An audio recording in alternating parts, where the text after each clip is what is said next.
Hello and welcome back to the channel. It's been a while since the last video, but I've got quite a number of videos planned. This particular video is going to be about how to add a master volume control to an AB763 type amplifier.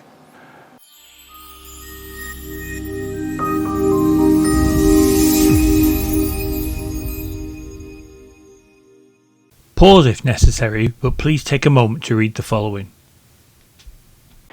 There are several ways to implement a master volume control on an AB763 circuit. The particular method that I'm choosing to use on the amplifier over on the bench is what's called a LAMA or Type 2. This is a post-phase inverter master volume. So it will still take into account any gain and effects earlier on in the circuit and simply reduce the overall volume at the end. The modification involves just certain parts of the amplifier. This here is a diagram of the left hand end of the main board, looking from the rear of the chassis, and near to this section you'll find V6, which is the phase inverter, V7 and V8, which are the power tubes, 6L6s or 6V6s. What you're looking for are two capacitors, which I've labelled in my diagram C1 and C2. These are the coupling caps from the phase inverter before the power tubes.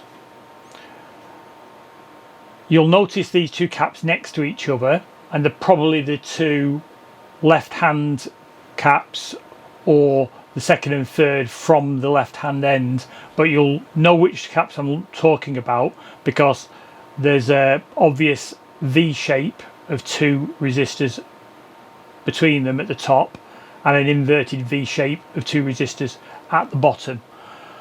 I'll show you this on the actual board later on, but basically the signal comes to the phase inverter from the rest of the amplifier. The signal is then split into two, the upper and the lower parts, and these are then fed to the coupling caps. The bottom two resistors are the load resistors, and if you trace this connection up here, this goes to the B3 voltage from the doghouse. On the power tube side of the coupling caps, we have the grid leak resistors, which connect the capacitor to the bias voltage coming from the bias board, whether that be the standard board or an adjustable bias board like my amplifier has. If we look at this in the actual circuit, you'll see the phase inverter here, and I've used the same colours for the wires so you can follow it better. But basically pin 1 comes out and that goes to this point here, which is here, and it shows the load resistors and the B3 voltage. Then on the power tube side of the decoupling of the coupling caps, we have the grid leak resistors and the bias voltage. Then there's a wire joining that node to the grid stopper resistors, and you'll see this forms a mirror image of each other, and this is a push-pull amplifier. So where we look at this on the actual diagram, this orange wire comes down here and it goes to pin 1 on the power tube, and the pin 1 is then connected to pin 5 via the grid stopper. Pin 1 is used on 6L6, 6V6 amplifiers regularly, just as a location to attach things to. Pin 1 doesn't actually do anything on the tube, so it's a handy location to get the grid stopper resistor as close to the tube as possible. So basically the signal goes from the coupling cap through the grid stopper to pin 5, which is the grid on the power tube. That's how the standard setup works. How we're going to implement the master volume is via a potentiometer, one for each side of this circuit. So what we have is a dual pot. So basically it's just like a normal pot, but there are two bodies and the shaft connects both of the bodies together so that the wiper turns the same amount on both of them. So you have two completely electrically independent pots, but the one shaft turns them both. This means that by turning the pot, you're adjusting both sides of the signal equally. So the path on the original, you can follow the purple wire. It goes from C1 round to pin 1 of V8 and then through the grid stopper.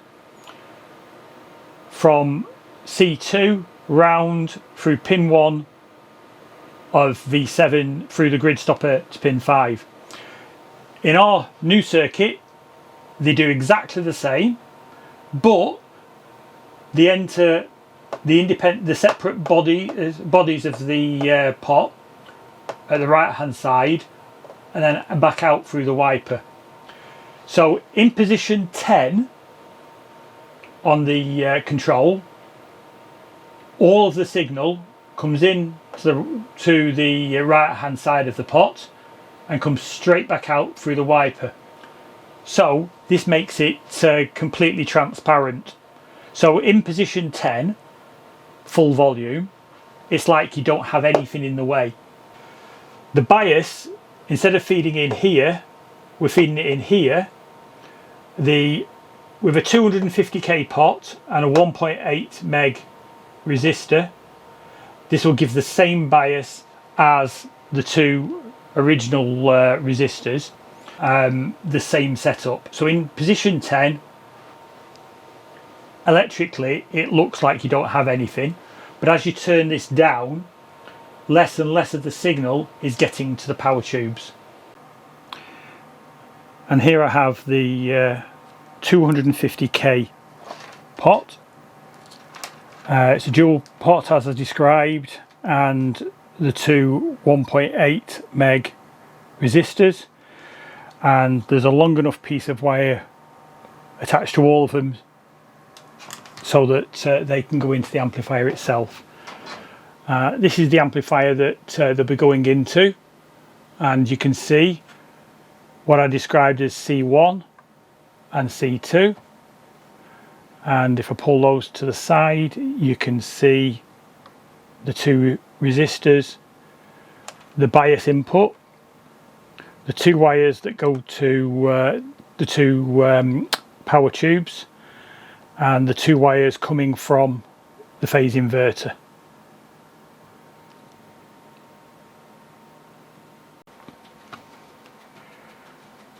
And here we can see that the potentiometer is now fitted to the amplifier with the wires separate, and if you've done that you should have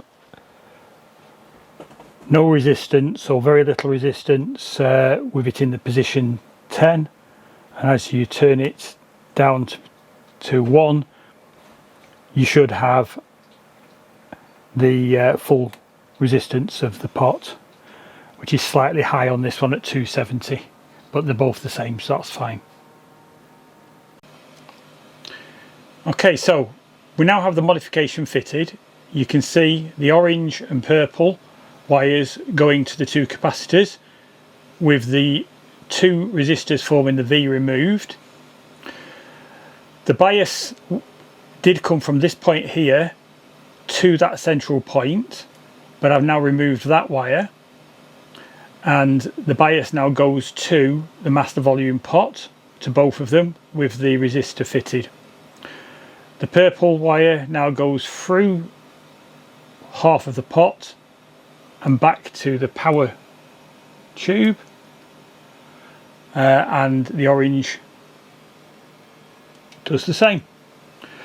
So currently the master volume is on 10, which basically means that it's out of the circuit.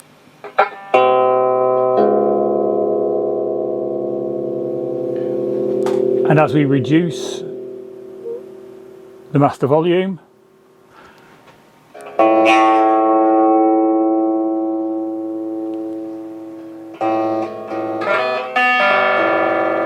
the distortion stays the same, but the volume decreases. So you can use the amplifier as in a bedroom or similar without disturbing everyone. Because we've been messing with the bias circuit, we need to make sure that it's all still working and in order. On this particular amplifier, I've actually fitted a variable bias, and that is so that I can change tubes. I can fit 6 L6s, 6 V6s, 5 881s, and all I need to do is just adjust the bias. Now, with this particular amp, I wanted to make sure that you could check the current and voltage very easily. So what I've done, as with most of my amps, is the cathode connection for each of the 2 power tubes, instead of going straight to ground, I'm sending it to ground via a 1 ohm resistor. Now, using Ohm's law, if I read the voltage across that 1 ohm resistor, it will tell me the current. So the connection, so what I've done is I've fitted sockets on the back here, shielded banana sockets into the old mains output hole, and the first one, the yellow one, is taken from one side of the 1 ohm resistor. The black one, which is ground, is taken from the ground side of the 1 ohm resistor, and the blue one goes to the plate voltage.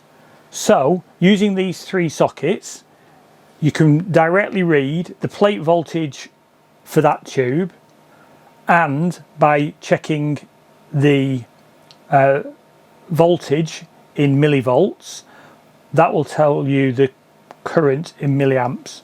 So currently it's showing, and it's nicely warmed up now, 345 times 0.0375, just shy of 13 watts. So I'm happy with that as the output. So I've got 13 watts per tube, 26 watts, and that I'm happy that the bias is set at the level that I want it at. I hope you found that video interesting. I have a number of videos planned, mainly around modifications to existing amplifiers. So adding options and simple modifications which can either protect the amplifier or add features that aren't already there. I'm also looking at doing some videos on things like the use of relays to add options, so that you can have control via the foot pedal or the front of the amplifier. But I'm also going to take a amplifier schematic and take you through what all the components do, how you would select them, and how you would take that schematic and create a layout, and how you would plan that. If there's anything in particular you're interested in, then please let me know in the comments. It's been a long time since my previous video for a number of reasons. You'll probably see that my workshop has changed dramatically. I completely rebuilt it from the ground up to give me far more space and make doing the videos better, and so that I can have more than one thing on the go at once. So if you enjoyed the video, please like and subscribe, and let me know in the comments if there's particular modifications that you'd be interested in seeing. Thanks a lot.